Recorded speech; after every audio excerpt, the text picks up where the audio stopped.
Now, something I wanted to talk about here was actually about bullying. I was bullied at school, and I suppose everybody has moments of being bullied at school. And when I talk to lots of parents, a lot of people say, isn't bullying an overused word? And actually, I'm not here to say whether it's bullying or not bullying. What I'm interested in is how people feel and then how they behave as a result of how they feel. What I know is what it's like to feel bullied. I know what that isolation feels like. And I also know, when I look in the eyes of people that I work with, how helpless they feel when they love someone who is being bullied. Now, bullying can happen at school. It's where we're most familiar with the word. We all know, hopefully we all know, that it has amplified with the onset of social media and online communication. And I just want to be mindful of the bullying that can happen at work, the bullying that can happen on the train. I heard about a woman on a train that all her colleagues on this commuter train were aware of this woman, and she didn't like her armrest down.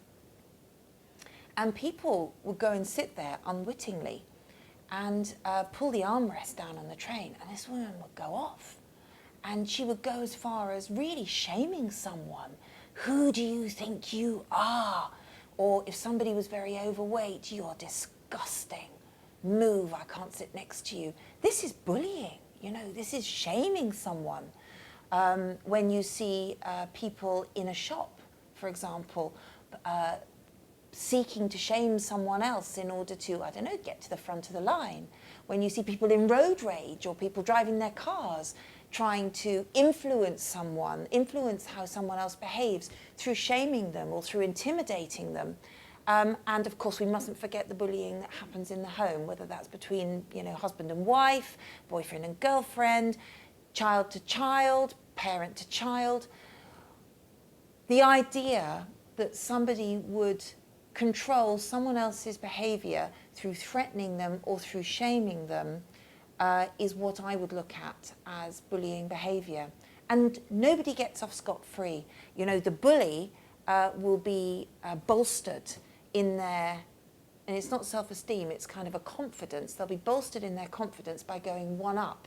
Believe me, inside, as they go one up, inside there is a precipice of going one down. When things really matter, you'll find these people really struggle to have the self-esteem and the self-confidence to achieve whatever it is they need to achieve. So when I'm working with high-ranking executives who are extremely successful and who might be, cock of the hoop at their work environment, run a team, employ people, be very respected, when they're at home and they feel like they try to have a relationship with their family, they really struggle. So what they do is they dominate. And what happens is, so when I work, for example, with those children, is they come in and I'll ask them about their father, and they'll be like, ugh. And you have this, what appears to be disrespect. So of course the father who's sitting in the room gets very angry. Why won't you respect me? And of course all the inference is, I have this team that respect me. What's wrong with you that you won't respect me?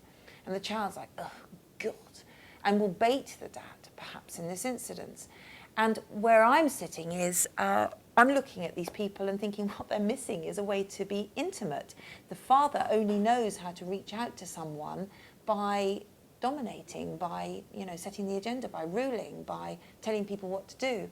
And the child is seeking some kind of interactive intimacy with the father, but doesn't know how to do it because he's never been taught. So we end up with an impasse. And people say things like, yes, my son's chip off the old block, just as stubborn as me. And you end up with these fights and dynamics in the family home where actually all they're doing is fighting out something which will never be resolved because it's the coping mechanism behind which the kind of people are hiding, the human beings are hiding.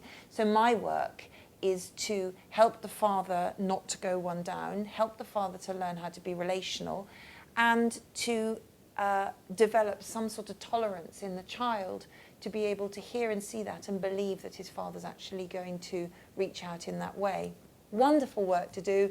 I mean, it can take 6 sessions, 6 1.5-hour sessions in a particular model that I've developed over and over again, works with exactly that kind of a dynamic with amazing results, really moving results.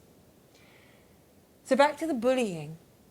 If you don't address the dynamic of threatening or shaming someone to control them, you will end up with people who go one up in their head or one down, the kind of arrogance or low self-esteem process, and someone who goes into a passive compliance.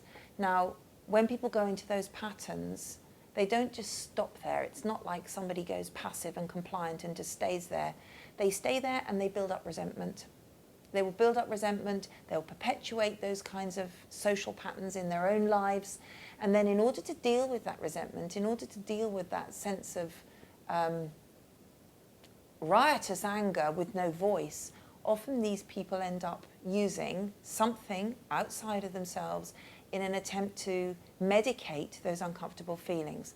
And it's really not a very short walk nowadays to taking drugs or alcohol or self-harming, to finding those things which are so easily accessible in today's society. And to be honest, in the early days, will probably make someone feel better. But long term, if you use any of those things in order to medicate those kinds of feelings, I can guarantee trouble will follow.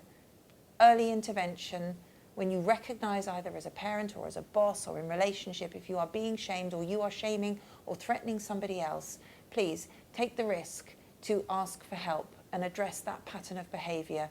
It's so easy to solve, and it's so much better than racking up those kinds of consequences, which some people don't come back from.